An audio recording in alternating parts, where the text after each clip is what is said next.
પહેલી જુલાઈથી અમલમાં આવેલા 3 નવા કાયદાઓની સમજૂતી આપવા માટે અંકલેશ્વર ખાતે જનજાગૃતિ સેમિનારનું આયોજન કરવામાં આવ્યું હતું।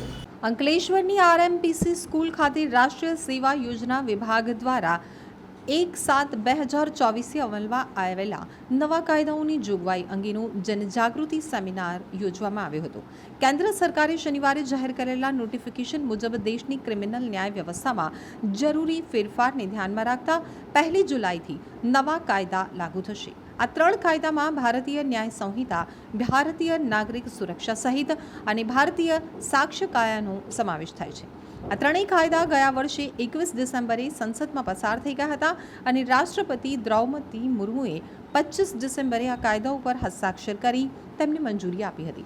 ત્યારે અંકલેશ્વર રાષ્ટ્રીય સેવા યોજના વિભાગ દ્વારા આરએમપીસી સ્કૂલ ખાતે 1/7/2024થી અમલમાં આવેલા નવા કાયદાઓની જોગવાઈ અંગેનો જનજાગૃતિ સેમિનાર યોજ્યો હતો, જેમાં અંકલેશ્વર બી ડિવિઝન પોલીસ મથકના પીએસઆઈ ઘનશ્યામ રાઠોડ સહિત પોલીસ કર્મચારીઓ ઉપસ્થિત રહ્યા હતા।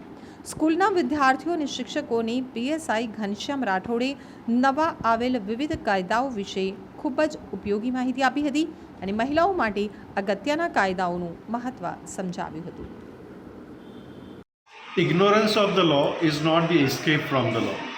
जैसे आज जो हमारे बीच में पुलिस डिपार्टमेंट से और जो अदालत से महत्वपूर्ण जो तज्ञ विशेषज्ञ आए, उन्होंने हमारे जो विद्यार्थी हैं उनको जो कानून में नए जो बदलाव आए हैं और जो अंग्रेज़ों के समय से जो कानून चले आ रहे थे, जो अभी ख़त्म हो गए, और नई जो प्रणाली है जो हम विकसित करने जा रहे हैं उसके बारे में जानकारी दी। बहुत ही महत्वपूर्ण थी। आज 21वीं सदी के जो विद्यार्थी हैं उनको भी जानना ज़रूरी है कि आजकल जो कानून जो है वो किस तरीके से नए, हम जैसे कि इंटरनेट और एआई की दुनिया में जी रहे हैं, हम आज क्रेडिट कार्ड, डेबिट कार्ड और ऑनलाइन ट्रांजैक्शन के विश्व में जी रहे हैं। तो जो कानून तोड़ने की प्रक्रिया है, वो जो मोडस ऑपरेंडी जो होती है वो भी बदल गई है क्रिमिनल की। तो जब क्रिमिनल इतने स्मार्ट हो चुके हैं तो विद्यार्थी और आम नागरिक का भी स्मार्ट होना बहुत ज़रूरी है। तो आज का जो प्रोग्राम था विशेषकर उसी बात पे ध्यान दिया गया कि एक नागरिक को अपने जो अधिकार हैं उसको कैसे समझना ज़रूरी है और कानूनों को कैसे समझना ज़रूरी है, ताकि हम समय आने पर अपना खुद की रक्षा कर सके और हमारे जो रिलेटिव्स हैं उनको भी, और जो देश के अन्य लोग हैं जिनको ज़रूरत है उनकी भी हम रक्षा कर सके, और कैसे हम कानून की सहायता प्राप्त कर सके। तो बहुत बहुत धन्यवाद आज के इस कार्यक्रम में। पहले तो हम सरकार का शुक्रिया अदा करेंगे जिन्होंने ये सेमिनार स्कूल और कॉलेजेस में कंपलसरी कराए।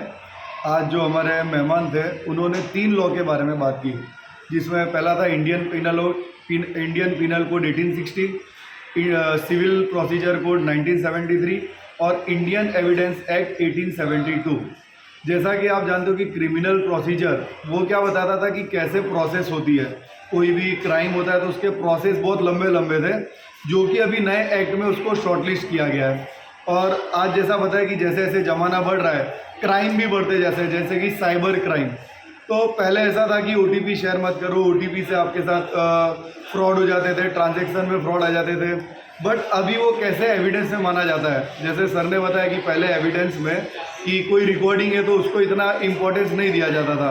बट जैसे जैसे टेक्नोलॉजी बढ़ रही है कि अब रिकॉर्डिंग को भी कंक्लूसिव प्रूफ माना जाएगा। जैसे बर्डन ऑफ प्रूफ के बारे में सर ने बात किया था कि कैसे Indian evidence act burden of proof में ये माना जाता है कि भाई रिकॉर्डिंग को पहले इतना इम्पोर्टेंस नहीं दिया जाता था, लेकिन अब इम्पोर्टेंस दिया जा रहा है। और सबसे इम्पोर्टेंट और जो सबसे अच्छी बात हुई थी कि पहले लॉ हमारे कैसे थे कि ठीक है फॉलो हुआ तो हुआ, नहीं तो कोई बात नहीं।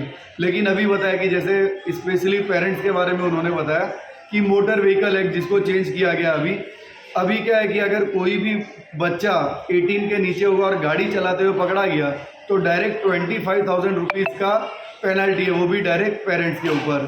तो मैं मेरे सभी मेहमानों को थैंक यू बोलूँगा कि उन्होंने हमें अच्छी इन्फॉर्मेशन दी और हमें अवेयर किया। Thank you.